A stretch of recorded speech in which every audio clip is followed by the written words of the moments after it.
Coming up, Ipswich rates to rise 2.75%. More for kerb and channelling streets in older suburbs. The war on waste amps up. And councillors vote no to increasing their own pay. Mayor Harding joins the show to talk about these and other highlights from the special budget meeting of Ipswich City Council. It's Thursday, June 24, 2021, and I'm Alan Roebuck.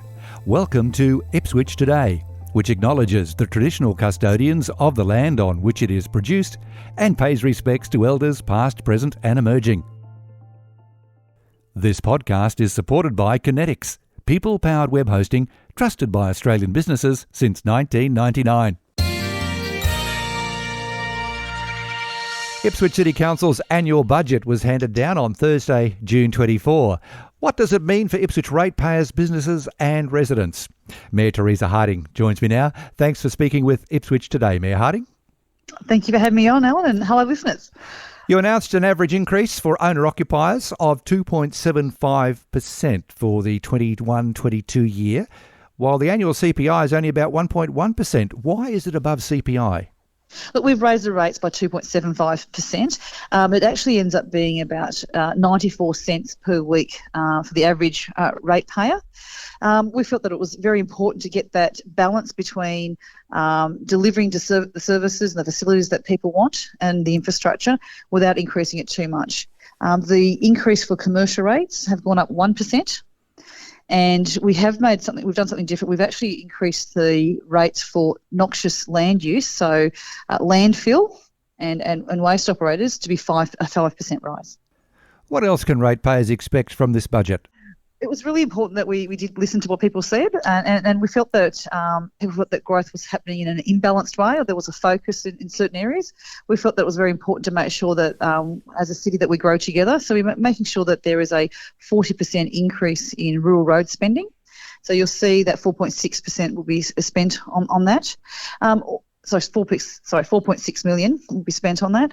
We're also initiating a new kerb and channel program for established suburbs as well as rehabilitating, some of the older kerb and channeling in our older suburbs as well. And that's a $22 million program over 3 years. But we're still going gangbusters in the areas that have growth. Redbank Plains Road is getting $7.5 million worth of upgrades, and the Springfield Parkway and the Springfield Greenbank Arterial, that whole area there is still powering along, and this financial year that'll be $12.8 million in roads there. So hopefully we've got that right balance for infrastructure, as well as making sure we've got money for community development, our sporting fields, and also for our environment as well. Increasing population means increased traffic, Mayor Harding. What's in the budget to help alleviate this traffic congestion we're seeing around the city? Yeah, this is a significant issue for all of us. None of us like sitting in traffic. Council will be investing in this next financial year $54.5 million to maintain, upgrade and expand our local road network. We're also investing $20 million in a sealed road rehabilitation, $22 million on a kerb and channel program over 3 years, $4.8 million to protect and enhance the local environment.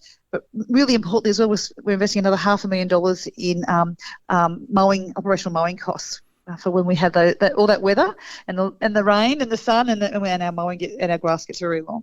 Unmade roads in rural areas have been talked about in recent council meetings. Has council made any commitment yet on how to manage these unmade roads going forward? Look, we hope to be bringing a policy forward at the next council meeting on how we'll manage those unformed or unmaintained roads. They're roads that council don't maintain. So when people buy property there, they know that. But obviously as townships grow and places get bigger, they gradually get back on the books. And Waters Road and Calvert is currently an unformed and unmaintained road. That will come on the council books. We'll make that a maintained gravel road. The other thing is looking at busy gravel roads for them to become sealed. So Barrellan Station Road and Pine Mountain is one of those roads that will become a bitumened and sealed road. We're also trialling some new technology for Ipswich. So we've been looking at bitumen roads are quite expensive.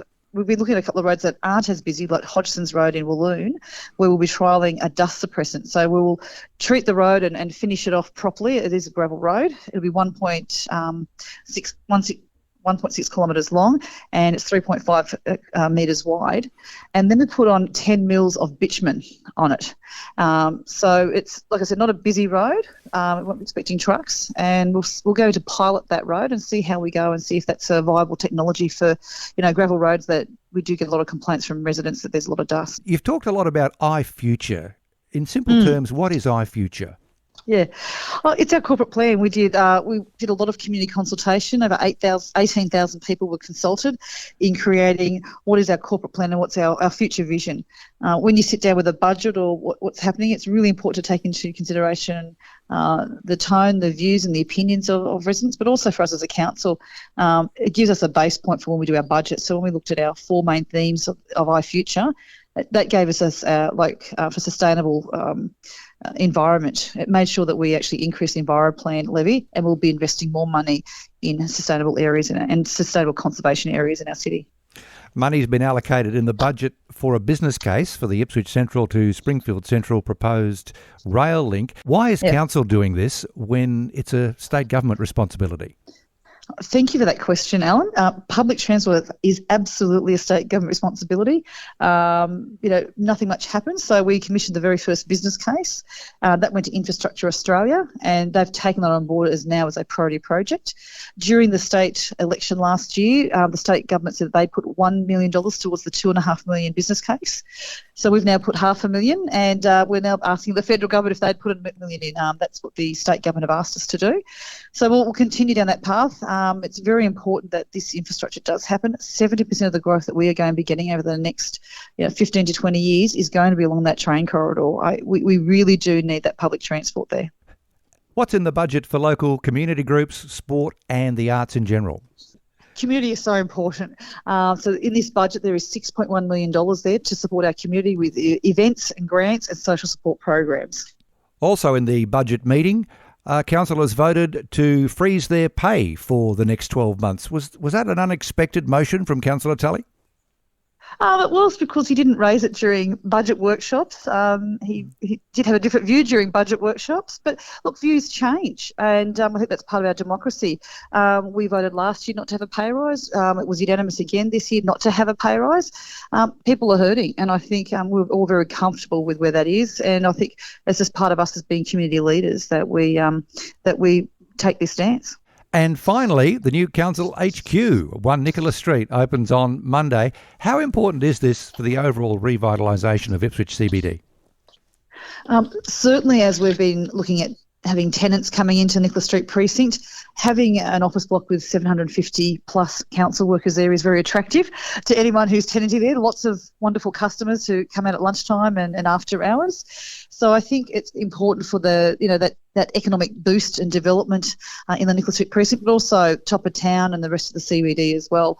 I can't tell you, the council officers are pumped. They're really looking forward to the space. It is a really lovely space for them to work from, and we're just looking forward to getting started and getting cracking into the next financial year. And it also coincides with the opening of the new children's library. Absolutely. On Monday we move in, and we'll be opening Australia's very first dedicated children's library. So we're very excited about that. And we have Jay Legaya coming out as well, who's doing some reading and some activities for some of the kids. On what is a busy budget day in 2021, Mayor Teresa Harding, thanks so much for your time. Thank you so much, Alan. Ipswich Today is supported by Kinetics, people-powered web hosting trusted by Australian businesses since 1999. You can subscribe for free and share this podcast from your favourite app, including iHeartRadio, or play Ipswich Today from your smart speaker. Suggestions are welcome for future interviews and topics. Just go to the Ipswich Today website or Facebook page and leave a message. Music is supplied by Purple Planet Music. This is Alan Roebuck. Thanks for listening.